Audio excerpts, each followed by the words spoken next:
একদিন জানকী যখন হলে বসে টিভি দেখছিল তখন টিভিতে একটা মডেলের ড্রেস ওর খুব পছন্দ হয়।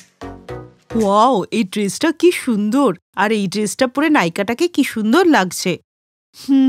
যদি আমি এই ড্রেসটা পরতে পারতাম মানে আমিও পরবো, কে আটকাবে আমাকে?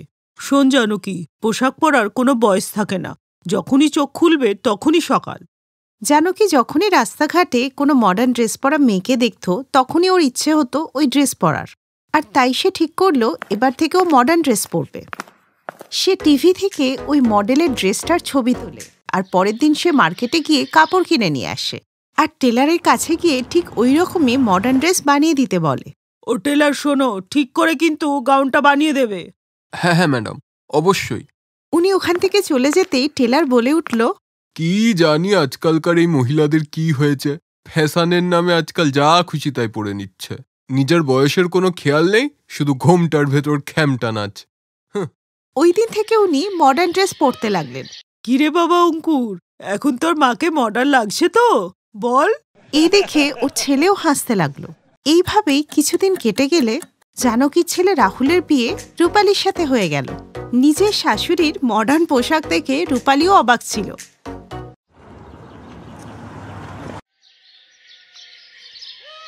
বৌমা, এই টপটা দেখো, ভালো লাগছে না? এটাকে ক্রপ টপ বলে। আজকে আমি আমার বান্ধবীর সাথে মার্কেটে গেছিলাম, ওখান থেকে এনেছি। মা, এই টপটা খুব ছোট না? আমার ছোট বোনও তো এত ছোট টপ পরে না। আরে বৌমা, তুমি তো শাড়ি আর সালোয়ার পরা মেয়ে, তুমি কি করে জানবে আজকের ফ্যাশন? এই শুনে রূপালী চুপ করে যায়। এইভাবেই কিছুদিন কেটে গেলে হঠাৎ একদিন গ্রাম থেকে হরিকাকার ফোন আসে। আরে বাবা অঙ্কুর, কেমন আছো? আমি তোমাকে এটা বলার জন্য ফোন করেছিলাম যে সামনের সপ্তাহে আমার মেয়ে বিয়ে, বুঝলে? তাই তোমাদের সবাইকে কিন্তু সপরিবারে আসতে হবে, আর জানকী বোনকেও নিয়ে এসো। গ্রামের মেয়েকে গ্রামটা একবার দেখে যেতে বলো, প্রায় 1 যুগ হয়ে গেল ও গ্রামে আসে না। কাকা, এ তো খুব আনন্দের খবর, আমি আজই অফিসে গিয়ে ছুটির জন্য অ্যাপ্লাই করে দিচ্ছি, আমরা সবাই পিঙ্কির বিয়েতে যাব কাকা। সন্ধেবেলা অঙ্কুর তার মাকেই কথাটা বলে। কি, গ্রামেতে বিয়ে ওই হরির মেয়েটার? তবে তো আমাকে অনেকগুলো শপিং করতে হবে, আর তার সাথে স্যান্ডেল আর জুয়েলারিও কিনতে হবে। ঠিক আছে মা, এই নাও 50,000 টাকা, নিজের পছন্দ মতো কোনো জামা কাপড় কিনে নিও, আর রূপালীকেও ওর পছন্দ মতো কিছু কিনে দিও। পরের দিন জানকী রূপালীকে নিয়ে শপিংয়ে যায়, যেখানে রূপালী নিজের জন্য কিছু শাড়ি আর সালোয়ার স্যুট পছন্দ করে। কিন্তু জানকী ভাবতেই থাকে, বিয়েতে তো শাড়ি গাউন সবাই পরে, কিন্তু আমি এমন কি পরবো যাতে সবার নজর আমার দিকে থাকে? যাই হোক, আমাকে অন্য কিছু একটা পরতেই হবে। এই বলে জানকী তার বৌমাকে বাড়িতে পাঠিয়ে দেয় আর নিজে শপিং করতে থাকে। তখনই ওর নজর যায় একটা শর্ট ড্রেসের ওপর। বাহ, এই ড্রেসটা কিন্তু দারুণ, এটা পরলে বিয়েতে আমাকে একদম টপ হিরোইন লাগবে। বিয়েতে তো সবাই শাড়ি সালোয়ারই পরে, কিন্তু আমার মতো এরকম শর্ট ড্রেস মনে হয় না কেউ পরবে বলে। আর তার সাথে এই হাই হিল, উফ, আমাকে যা লাগবে না। আর তবেই তো গ্রামবাসীরা জানবে যে আমি শহর থেকে এসেছি। এই ভেবে জানকী নিজের জন্য শর্ট ড্রেস নিয়ে নেয়।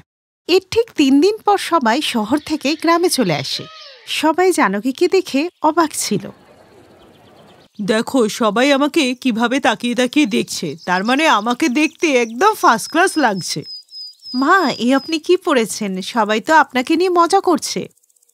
চুপ করো তো বৌমা, আমার তোমার মতো শাড়ি পরে সেকেলে হবার কোনো শখ নেই। আমাকে তো বাবা মডার্ন দেখাতে হবে। আর শোনো বৌমা, আমি এটা খুব ভালো করেই জানি যে তুমি আমাকে হিংসে করো, কারণ তোমার থেকে তোমার শাশুড়িকে দেখতে বেশি মডার্ন লাগে। এই বলে জানকী গ্রামে ঘুরতে বেরিয়ে যায়, আর গ্রামের পুরুষ আর মহিলারা ওকে দেখে নানান কথা বলতে থাকে। ই বাবা, এই কি পোশাক পরেছে, এর একটু লজ্জা শরম নেই। ওর লজ্জা থাকলে কি আর এরকম রুমালের মতো ড্রেস পরে ঘুরে বেড়াতে পারতো? শহরে গিয়ে জানকীটা না যাচ্ছে তাই হয়ে গেছে। জানকী ওদের এইসব কথা শুনছিল, কিন্তু সব কথা ইগনোর করে সে ওখান থেকে চলে গেল। সে প্রত্যেক দিনই ওই রকম কাপড় পরেই গ্রামে ঘুরে বেড়াতো। লোকেদের কথা জানকীর কানে না ঢুকলেও রূপালী এসব নিয়ে একটু চিন্তিত ছিল। শোনো না, আমার এসব নিয়ে না খুব চিন্তা হচ্ছে।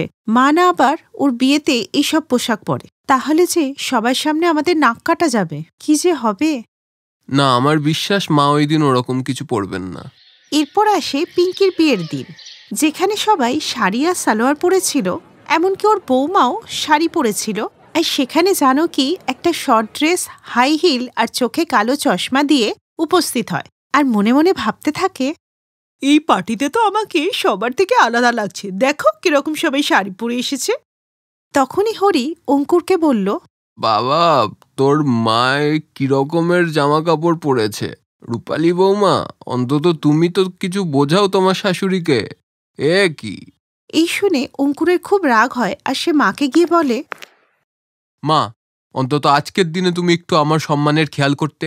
এ কি রকমের জামা কাপড় পরে চলে এসেছো তুমি? চুপ কর, তুই কিচ্ছু বুঝিস না এসব ফ্যাশনের ব্যাপারে। আজকাল এসব কাপড়েরই যুগ, আর তোর মা শহর থেকে এসেছে, কোনো গ্রাম থেকে নয়।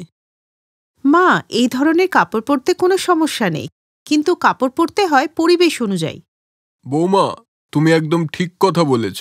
জামা কাপড় দিয়ে কেউ মডার্ন হয় না, মডার্ন হয় নিজের চিন্তাধারা দিয়ে। তাই বোন, জানো কি, তোমার যা খুশি তাই তুমি পড়তে পারো না। অন্তত একটু সমাজের খেয়াল তো করো। তোমার ছেলে বউ আছে, ওদের একটু খেয়াল করো। ওদের এইসব কথা শুনে জানকী নিজের ভুল বুঝতে পারে, আর ও শাড়ি পরে আসে, আর খুশি মনে বিয়ের সমস্ত অনুষ্ঠানে অংশগ্রহণ করে। আর এখন থেকে ও মডার্ন কাপড় ছেড়ে দিয়ে নিজের বয়স অনুযায়ী কাপড় পরা শুরু করে দেয়।